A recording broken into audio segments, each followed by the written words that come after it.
네, 안녕하세요. 뉴스엔잡에서 오늘 한국고용정보원 나영돈 원장님을 모시고 얘기를 나눠보도록 하겠습니다. 원장님 만나 뵈서 반갑습니다. 네, 안녕하세요. 네, 최근에 코로나로 인해서 취업률이나 고용률이 굉장히 궁금한데 최근 고용 동향이 어떤지 말씀 좀 부탁드릴게요. 네, 금년 초부터 사실 뉴스에서 많이 보셨겠지만 취업자 수가 100만 명, 80만 명, 90만 명 이런 식으로 굉장히 많이 증가하고 있습니다. 지금 경제가 나빠진다 이렇게 뉴스에 많이 나지만 실제로 노동시장은 정반대로 일자리도 많이 늘어나고 있고 실업률도 많이 낮아졌습니다. 실업률 같은 경우는 IMF 외환위기 이후에 처음으로 2%대를 지금 기록하고 있고요. 특히 청년 실업률 같은 경우는 10개월 연속 계절 조정 실업률이 6%대로 떨어졌습니다. 그래서 전반적으로 경제는 좋지 않지만 일자리 사정은 굉장히 좋은 특이한 시기에 지금 있다 이렇게 볼 수 있겠습니다. 네, 원장님 새 정부 출범으로 역점을 두고 있는 고용 정책은 어떤 건지 한번 말씀 부탁드릴게요. 예, 새 정부는 민간 주도의 일자리 창출을 모토로 하고 있습니다. 그래서 무엇보다 민간에서 시장에서 우선 일자리를 창출하는 데 장애가 되는 규제나 이런 것을 철폐하는 쪽으로 방향을 잡고 있고요. 일자리 정책의 관점에서는 시장 기능을 촉진해서 일자리를 만들려고 하면은 고용 서비스와 직업 능력 개발이 중심이 되어야 합니다. 장려금이나 정부 재정에 대한 일자리는 경기가 많이 어려울 때 제한적으로 한시적으로 활용할 필요가 있고요. 최근에 민간의 일자리 창출을 지원하기 위해서는 무엇보다도 디지털 인재, 부족한 디지털 인재를 어떻게 양성할 건가, 거기에 정책의 최우선을 두어야 한다고 생각을 합니다. 디지털 인재 양성을 위한 교육이나 정책도 최근에 많이 시행되고 있나요? 디지털 인재 양성 부분에는 사실 지금 범정부적으로 많은 고민들을 하고 있습니다만 고용노동부에서는 최근에 K 디지털 트레이닝이라는 사업을 새로 시작해서 매우 좋은 성과를 내고 있습니다. 종래의 직업 교육 훈련과 달리 K-디지털 트레이닝은 기업계가 주도한다는 특징이 있습니다. 우리나라의 많은 교육 훈련이 사실상 기업 현장과 좀 괴리되어 있다. 대학 교육도 현장의 기술 변화를 제대로 못 쫓아갔다. 이런 비판을 받고 있는데 우리 K-디지털 트레이닝은 기본적으로 기업과 산업계가 직접 과정을 운영하거나 최소한 설계에 참여하고 또한 교육훈련 과정에도 기업이 깊이 관여하는 그런 특징이 있습니다. 빈 일자리 수가 22만 개라고 들었는데요. 빈 일자리 수를 메우기 위한 대책은 어떤 거고 어떤 일자리가 빈 일자리로 그렇게 많은지 궁금하거든요. 네. 기업에서 채용 공고를 냈음에도 불구하고 채우지 못하는 일자리가 이제 보통 빈 일자리라고 하는데요. 최근에 그 빈 일자리 수가 크게 증가하고 있습니다. 코로나가 이제 끝나면서 대면 서비스 쪽에 식당이나 이런 쪽에 이제 다시 영업이 재개되고 해서 많은 사람들을 서비스 쪽에서 필요로 하니까 그런 쪽에 일시적인 인력 수요가 늘어나는 부분이 있고요. 제조업과 같은 여행업 이런 전반적으로 지금 모든 분야에서 인력 수요가 늘고 있습니다. 특히 이제 청년 여성 고령자분들이 그런 장시간 근로를 선호하지 않기 때문에 이런 것이 맞물려서 총체적인 인력 부족 시기가 왔다. 사실 이러한 문제는 우리나라만 지금 있는 건 아니고요. 미국, 유럽에서 전 세계적인 현상입니다. 그런 쪽에 정책의 포커스를 맞춰야 되고 공급을 촉진하려면 고용 서비스, 상담, 취업 알선 이렇게 해서 근로자들이 일할 수 있는 의욕, 역량 이런 것을 키워주는 게 몹시 중요합니다. 그런 상담을 거쳐서 진짜 그 자기 적성에 맞는 일자리를 찾아가게 안내함과 동시에 부족한 역량을 키워줄 수 있는 직업 교육 훈련, 이 두 가지가 그래서 새 정부의 지금 시기에서 가장 중요한 일자리 정책이라고 할 수 있겠습니다.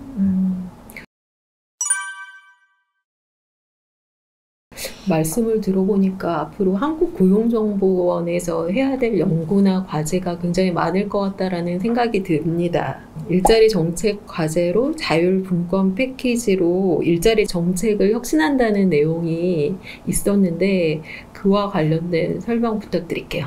우리나라에는 일자리 정책이 굉장히 중앙정부 중심으로 획일적으로 시행되는 경향이 있습니다. 지금 사실 일자리는 지방에 있고 실직자는 수도권에 많이 있지 않습니까? 지방으로 안 내려가니까요. 그러려면은 수도권에 있는 그런 일자리를 찾고 있는 분들을 어떻게 하면 지방으로 내려가서 일하게 할 수 있을까?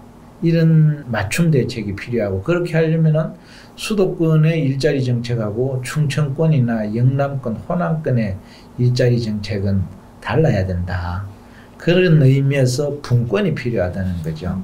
지역의 재량을 많이 주고 자율적으로 시행하게 해야 된다. 예를 들면은 장려금도 지금 조선업의 인력난이 극심하다고 하면은 조선업의 장려금을 올려주는 방식이 있을 수가 있죠.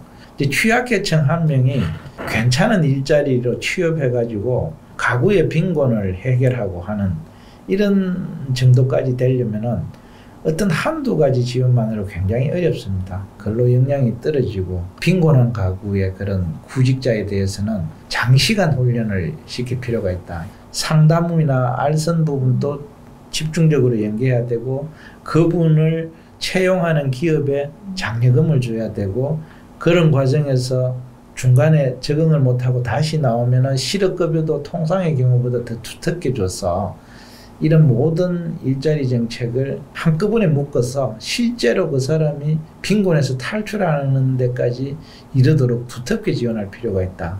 패키지 지원을 강화해야 된다. 그런 패키지 지원을 또 동시에 강화하려면은 중앙에서 그거를 만들어 줄 수가 없어요. 지방에서 누가 더 어려운지, 어떤 기업이 더 어려운지, 이분들한테 뭐를 묶어갖고 지원을 해야 될지, 패키지화하는 것 자체가 지방에서 사정을 잘 아는 사람들이 재량을 갖고 자율적으로 판단할 수 있게 해야 된다. 그래서 이 세 가지는 분권, 자율, 패키지 지원은 사실은 어떻게 보면 다른 듯 하지만 같은 방식으로 집행을 하는 것이 되겠습니다. 그러니까 원장님 말씀을 들으니까 자율분권 패키지가 어떤 용어로 만들어졌는지 참 이해가 빨리 되는 것 같아요. 그리고 굉장히 좋은 의견이라는 생각이 들고요. 그리고 개인적으로 궁금한 거는 원장님께서 굉장히 취약계층이나 이런 계층에 대한 관심이나 이런 게 높으신 것 같아요. 뭐 특별한 계기라던가 이런 게 있는지 궁금해요. 고용정책 자체가 노동시장의 취약계층을 지원하면서 민간 시장에서 경쟁력을 높여주는 거기 때문에 특별한 관심이 없더라도 정책의 기본 타겟 자체를 취약계층으로 해야 된다고 생각하고요. 저는 이제 98년 IMF 외환위기 때 실업대책을 하면서 특히 그런 경험을 많이 했습니다. 정말 정부가 개입해야 될 영역은 취약계층의 취업 역량을 키워주는 것. 그거는 돈으로 해결하기는 상당히 어렵다. 그래서 교육훈련이 그래서 선두에 돼야 되고 하다 뭐 그런 생각이 들고요. 그런 과정 때문에 제가 이제 프랑스에서 공부를 하고 박사학위 논문 자체를 노동시장 취약계층에 대한 정책으로 해서 작성도 했고 계속 관심을 갖고 있습니다. 또 다른 일자리 정책 과제로 스마트 고용 서비스에 대해서 말씀을 하셨는데요. 그 내용은 어떤 내용인지 말씀 부탁드릴게요.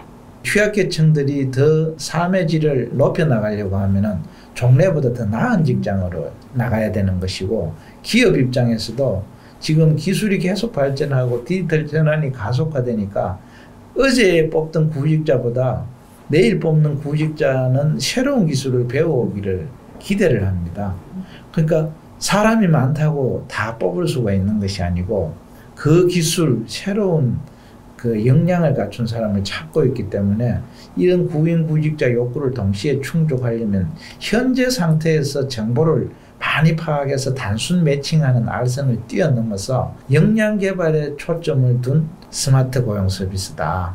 그런 점에서 전통적인 고용 서비스가 알선에 치중을 뒀다면 새로운 고용 서비스는 역량 개발, 직업 교육 훈련을 어떻게 받을 것인가 그런 쪽에 초점이 있다고 할 수 있겠습니다.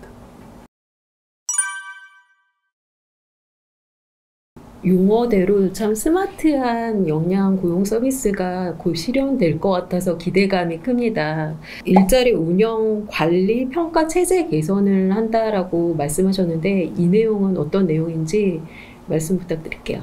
지금 그 일자리 사업 평가를 할 때는 그 30조 원에 달하는 수백 개를 일일이 우리 직원들이 1조짜리 프로젝트든 뭐 10억, 20억짜리 작은 프로젝트든 관계없이 다 모니터링을 해가지고 취업은 잘 되는지 그리고 고용 유지는 되는지 임금 수준은 어떤지 이런 식으로 굉장히 섬세하게 평가를 하고 있습니다. 그러다 보니까 개별 사업별로 어떤 사업이 성과가 좋고 나쁜지 이런 건 알 수 있지만 이것이 실제로 노동시장의 성과로 잘 나타나느냐. 예를 들어서 여기 장려금도 이만큼 주고 훈련도 이만큼 시켰지만 제조업의 인력난이 해소가 됐느냐. 이런 건 또 별개의 문제거든요. 개개 훈련 프로그램은 성과가 좋지만 그 훈련의 총량이 너무 부족했다. 그러면은 괜찮은 사업이 100개가 중요한 것이 아니라 좀 덜 성과가 나더라도 1000개를 하는 게 필요하잖아요.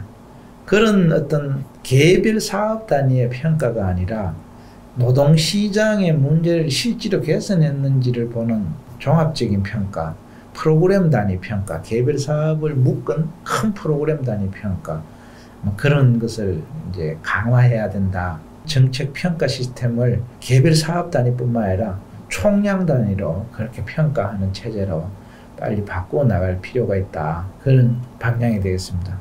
원장님 말씀 들어보니까 정말 개별 프로그램 위주로 이해를 했는데 좀 거시적인 안목으로 접근할 필요가 있겠다라는 생각이 들게 합니다. 새 정부 들어서 한국고용정보원에서 할 일이 점점점 많아질 것 같아요. 마지막으로 원장님이 하고 싶은 말이나 앞으로의 계획이 있다면 어떤 건지 말씀 부탁드릴게요. 그 고용정보원은 지금까지 쭉 말한 근로자의 역량 개발을 통해서 디지털 전환에 어떻게 잘 준비할 수 있을까? 그 부분을 지원하기 위해서 노동시장의 모든 정보들을 체계적으로 관리하고 인공지능 기반으로 학습을 시켜서 구직자들의 진로 지도를 갈 길을 가이드해주는 그 잡케어 시스템이라고 생애 경력 개발을 지원하는 인공지능 프로그램입니다. 그 잡케어 프로그램의 완성을 위해 가지고 저는 이제 임기 중에 최선을 다할 생각이고요. 그것도 주된 목적은 비전공자들이 디지털 역량을 키워서 우리나라가 세계에서 가장 우수한 국가가 될 수 있도록 지원하는 것이 남은 목표입니다. 네, 원장님 기대가 크고요. 오늘 말씀해 주셔서 너무 감사합니다. 고맙습니다. 네, 감사합니다. 네.